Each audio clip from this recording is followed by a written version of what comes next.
City रो वासी मैं तो कांतिलाल वानी का नाम सा, कांतिलाल वानी का नाम सा। अरदास पाथुर गाँव कही जेवाड़ी का जाते प्यारी सा। सूरत वाली सिटी में घूमो बुलेट प्यारी चलावो सा, बुलेट प्यारी चलावो सा। अरे आईडी मारवाड़ी छोरा आरजे 46 सा।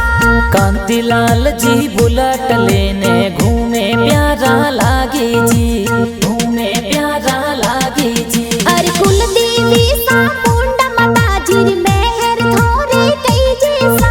जी कांतिलाल जी रीलो बनावे वायरल घणी होवे सा, वायरल घणी होवे सा। अरे डायरेक्टर प्रेम जी का वतरा गाना बनावे जी। सुंदेसा स्टूडियो का वतरा में गाना प्यारा बाजे जी।